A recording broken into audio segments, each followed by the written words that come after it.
पीती मंडल जी को मैं नमन करता हूं।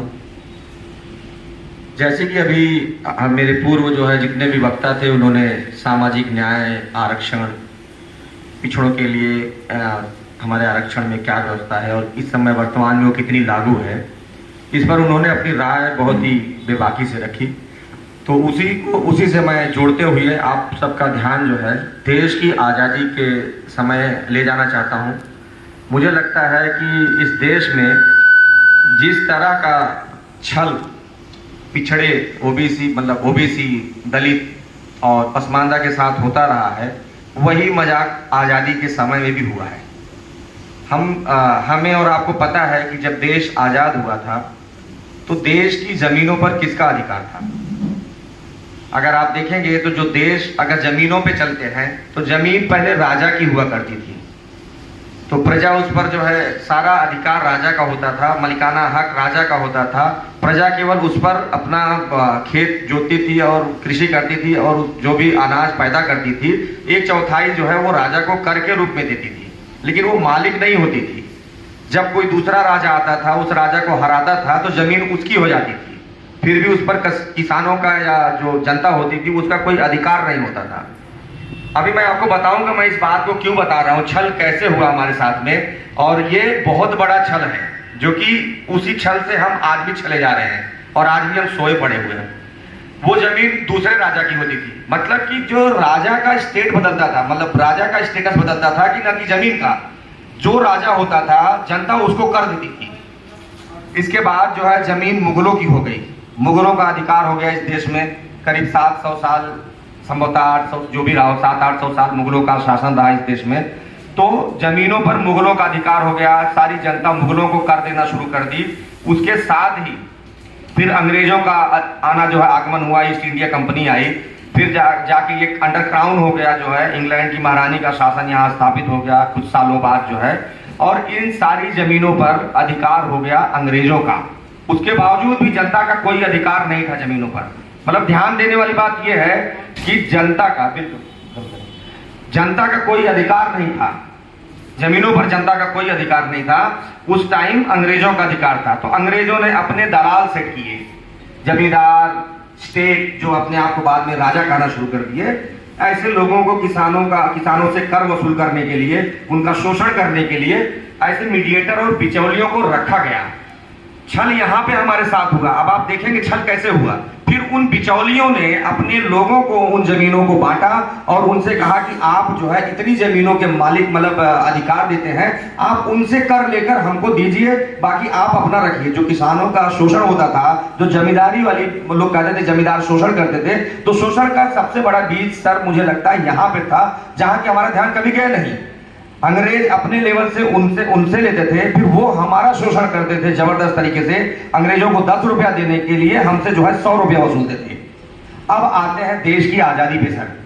जब देश की आजादी हुआ, जब देश हमारा आजाद हुआ, अंग्रेज यहां से गए, तो इस देश पर, इस देश की सारी जमीनों पर, सारे संसाधन पर इस देश की सरकार का अधिकार होना चाहिए था।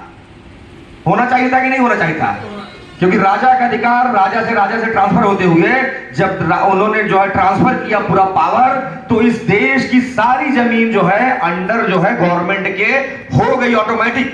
लेकिन छल यहां पे हो गया हमारे साथ। छल यहां हो गया कि जो अंग्रेजों के दलाल थे, जमीन उनके पास थी, अंग्रेजों से जो उनसे एग्रीमेंट हुआ था, तो उन जमीनों को उनका मालिक मानकर उनको जो है मतलब ऐसे पूर्व जैसे उनको मतलब स्थापित कर दिया कि एक जमीन इनकी है। ये जो हमारे देश में किसी के पास हजारों बीघा, मतलब लाखों बीघा का जमीन हुआ करता था, और किसी के पास एक जो है मतलब 1 फीट भी नहीं हुआ करती थी, यहां पर छल हुआ है। इस देश में आजादी तो एक छल है मुझे लगता है। और सबसे बड़ा जो छल वाली बात है ना, जो अभी ये बता रहे थे भाई साहब जो हमारे, कि हम सरकार बदल लेंगे लेकिन हम कुछ कर नहीं सकते हैं। बिल्कुल नहीं कर सकते। मैं भी मानता हूं कि हम आप कुछ नहीं कर सकते हैं, क्योंकि जो हम और आप है ना, हमारे लोग जो है वो आवाज नहीं उठाते हैं। जैसे अभी रघुवंश भाई साहब ने कहा ना, वो कभी मुखर होकर अपनी बात नहीं रखते हैं।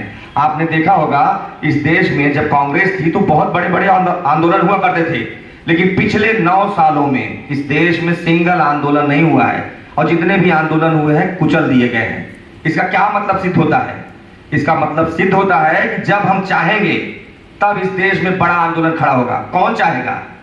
जो लोग हमारा शोषण करते हैं, जिनके पीछे हम चलते हैं आज भी। तो हमको अपनी सोच को बदलना होगा। अगर आप चाहते हैं कि 27% आरक्षण को 55 में या मान लीजिए, हम नहीं कहते हैं कि 55 या 52 या 50% दिया जाए, कम से कम हमको 27% आरक्षण ही दे दिया जाए, तो उसके लिए हमको रोड बनाना होगा, हमको लड़ना होगा। हमारी दिक्कत यह है कि हम चाहते हैं कि भगत सिंह पैदा हो, लेकिन हमारे घर में ना हो, वो बगल वाले में पैदा हो। सबसे बड़ी दिक्कत यह है। और जो सबसे बड़ी दिक्कत है, जैसे अभी मान लीजिए, मैं मानता हूँ कि जैसे, क्योंकि हम लोग भी सोशल मूवमेंट चलाते रहते हैं कुछ जो है, तो मुझे लगता है कि जैसे मान लीजिए ये कार्यक्रम हुआ होगा, तो ये कार्यक्रम फ्री में नहीं हुआ होगा। जो सोचने वाली बात है, ये कार्यक्रम फ्री में नहीं हुआ होगा। इस कार्यक्रम में कुछ पैसा लिया होगा। होटल क्योंकि कमर्शियल प्लेस है, हो सकता है वो 10,000 की जगह 2,000 में बात कर लिए हो या कुछ और कर दिए हो, लेकिन उन्होंने पैसा जरूर लिया होगा। तो ऐसे कार्यक्रम को चलाने के लिए हमारा समाज सहयोग क्यों नहीं देता है, क्यों नहीं आगे आता है? अगर इतने लोग हम हैं यहाँ, अगर 100 रुपया भी दे देंगे तो ऐसे कार्यक्रम हर महीने ऑर्गेनाइज होंगे, और करने वाला भी हमेशा जो है उत्साहित रहेगा और कार्यक्रम हमेशा करता रहेगा। अब हम अगर बहुत जोश में आए, एक बार 2 बार 3 बार कार्यक्रम कर दिए अपने पैसे से, बाद में हमको पीछे हटना पड़ता है। सबके पास परिवार है, घर है, वो चल नहीं पाता है। तो हमको इस मुद्दे पर भी सोचना होगा कि अगर हमारे बीच से सामाजिक न्याय के लिए लड़ने वाले लोग आगे आ रहे हैं, तो ये हमारा कर्तव्य बनता है। अगर हम उस चीज को नहीं कर सकते हैं तो हम उसको डायरेक्टली सपोर्ट करेंगे कि आप आगे आइए, हम आपके पीछे हैं, हम बैकअप के लिए खड़े हैं। तो हमको उस मुद्दे पर भी लड़ना होगा सर। मुझे लगता है कि यहाँ पर जितने लोग आए हैं, इकट्ठा हुए हैं, वो सारे लोग समाज को लेकर बहुत चिंतित हैं। बहुत उनको समाज को आगे ले जाने की बड़ी पीड़ा है, दर्द है। वो समाज को आगे बढ़ाना चाहते हैं, क्योंकि जब आज संडे का दिन है, लोग अपने घरों में सोए पड़े हुए हैं, वो ऐसी हालत में आप लोग यहाँ पर आए हैं और अपने समय को यहाँ पर अपने दे रहे हैं, तो ये जाहिर सी बात है कि आप समाज को लेकर बहुत ही ज्यादा चिंतित लोग हैं। तो मैं आप सबको जो है बहुत बहुत धन्यवाद देता हूं, और इसी के साथ मैं चाहता हूं कि जो और भी आए हैं वक्ता, मैं उनको सुनना चाहता हूं, उनकी बातों को सुनना चाहता हूं। मैं अपनी बात को समाप्त करता हूं। धन्यवाद।